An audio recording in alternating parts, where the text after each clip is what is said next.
Hey guys, Matthew here, and welcome to my first episode of my upcoming boss killing guide series. So in this series, we're basically going to be looking at how to kill bosses on extremely small budgets, builds that don't have too much damage or too much survivability. So basically, we're going to be focusing on mostly the mechanics. Now, knowing the mechanics of the boss fight is definitely not the most important thing in Path of Exile. Damage is going to be king. Now, this is something I'll talk about at the end of the video, just more general information about bossing and basically what to prioritize in terms of stats on your character, or in terms of learning how to actually do bossing. So yeah, in this video though, I want to basically talk about real quickly the build and showcase it in action. So what I went with is a very generic totem build. So it's an ice spear and freezing pulse totem build. We are going to be clearing the map with freezing pulse, and then we're going to be swapping to ice spear for the boss kill. Now we are going to be using a 5 link for the entirety of the series, nothing short of the feared. Once we get there, we're probably going to have to upgrade to a 6 link and maybe have to upgrade to some better weapons. In the current state of the game, this entire build would cost you probably somewhere around the 20 chaos mark.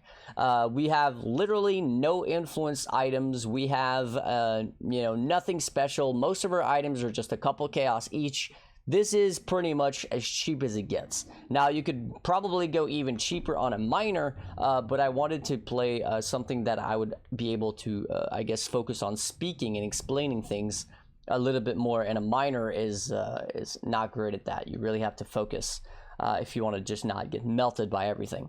So first things first, I'm going to go ahead and just showcase a T16 map on a 5 link with my current setup. There is no expensive jewels, there is no expensive clusters. It's all pretty horrible items. The most expensive piece on the entire gear is probably this large cluster here, which is an 8 passive cold, but you could change that for a 9 passive, which would cost you just like a chaos or 2. And blanketed snow can be acquired through a few frigid fossils. It's not even necessary, but it is nice to get that 10% cold penetration. All right, so I'll be talking about the build a little bit more after this map.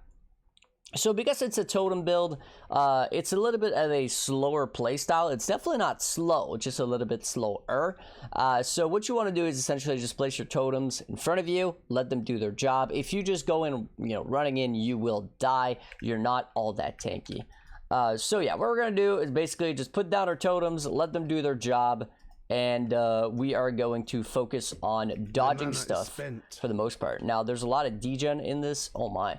This mob types is kind of annoying. We've got the, I'm not sure what to call these. I typically call them titty bitches, but it's probably not their actual names.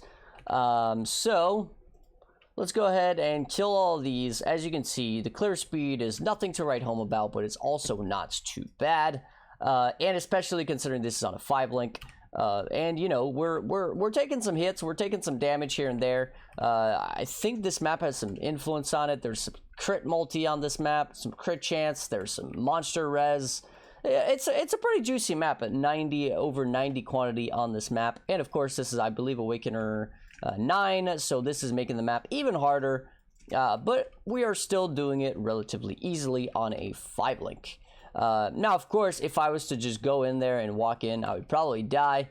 Now, this is a really annoying boss, Dodre, always. So let's go ahead and throw an Ice Spear for single target damage.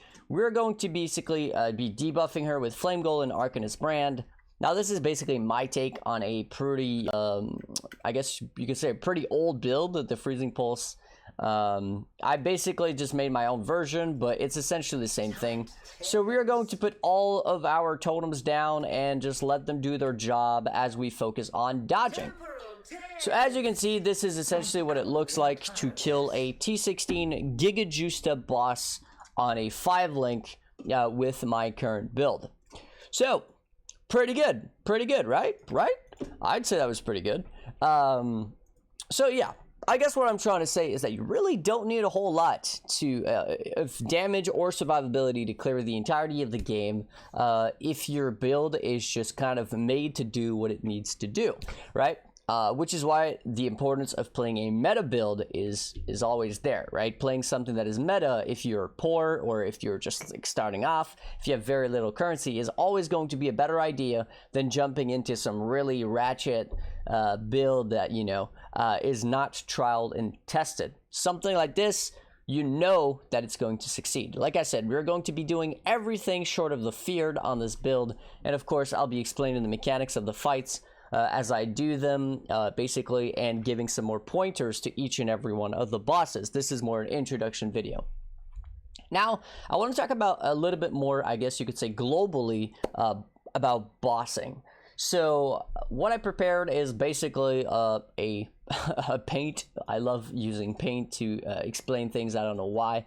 And I'm just going to basically do a little bit of a diagram on the importance of stats when it comes to bossing. So the most important thing when it comes to bossing in Path of Exile is going to be damage.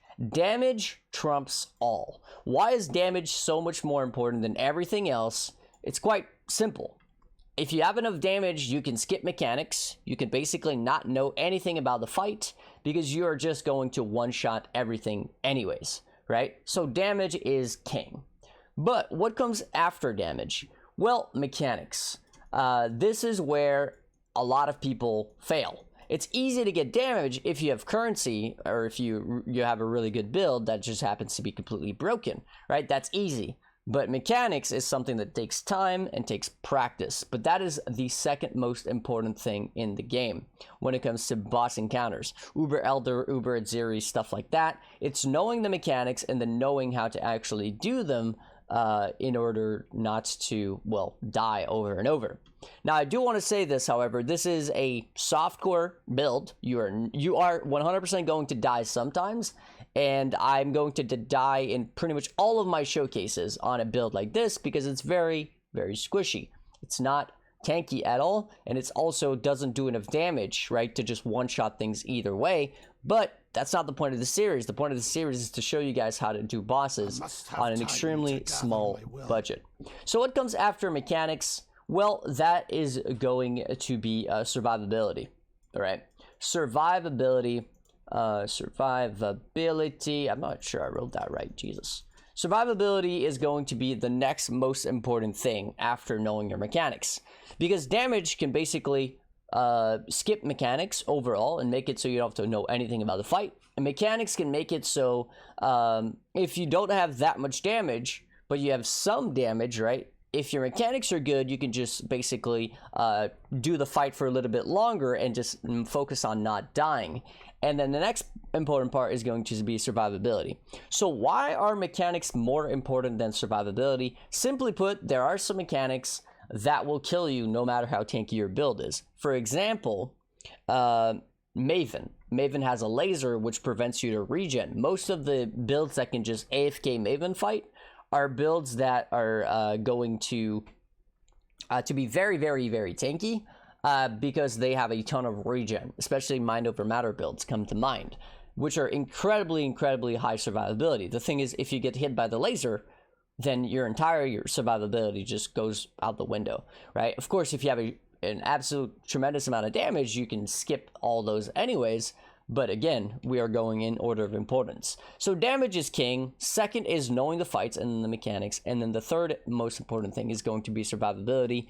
And then that's basically going to be over everything else. That's really all you need to focus on is these three things, right? Damage, mechanics, and survivability. Damage being the most important, but the most pricey, right? The problem with damage is that it's expensive. It's expensive to get a build that does hundreds of millions of damage. Mechanics, they're free, right? They don't cost you anything. Survivability is actually pretty cheap. So if damage is 3 money signs, survivability is 1 money sign, right? Significantly cheaper to invest into survivability, and then mechanics are basically free. It's just practice. So what we're going to be focused on in this series is this, right? If you're a softcore player and you care about trying to do bossing, you are going to focus on the mechanics.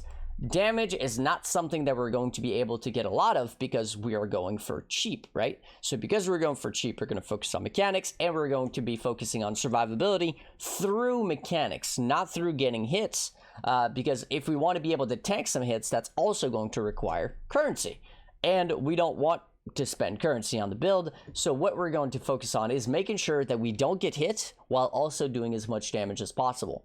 That's going to be basically the goal of this entire series. Now, in terms of which bosses I plan to explain, I basically plan to go over almost the entirety of the Uncharted realms. So the Elder Guardians, the Shaper Guardians, and then I'm probably going to skip the Breach stuff because, I mean, there's not a whole lot going on there. They're very, very squishy bosses.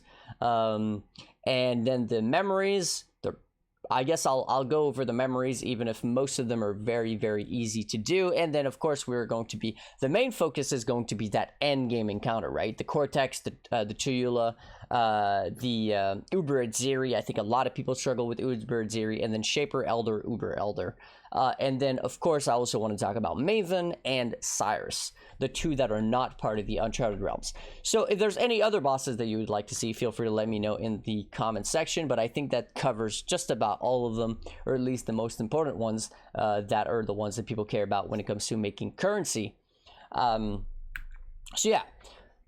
I'm going to be, later on in the series, I'm going to be giving out more options when it comes to builds that are going to be just as cheap as this and able to do the same content that I just did there in my waste pool, where I basically slapped that boss within seconds. Meanwhile, my build is literally a handful of chaos. So anyways, hopefully you guys are looking forward to the series. I'm probably going to have a video out every couple days or so, as I'm going to be playing the Gauntlet, and that's going to be taking the majority of my time. But yeah, hopefully you guys enjoyed the series.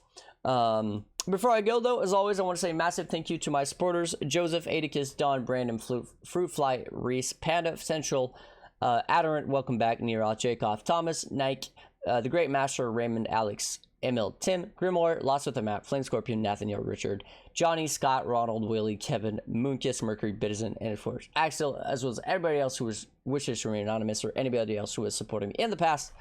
I will be catching you guys in the next episode. Peace.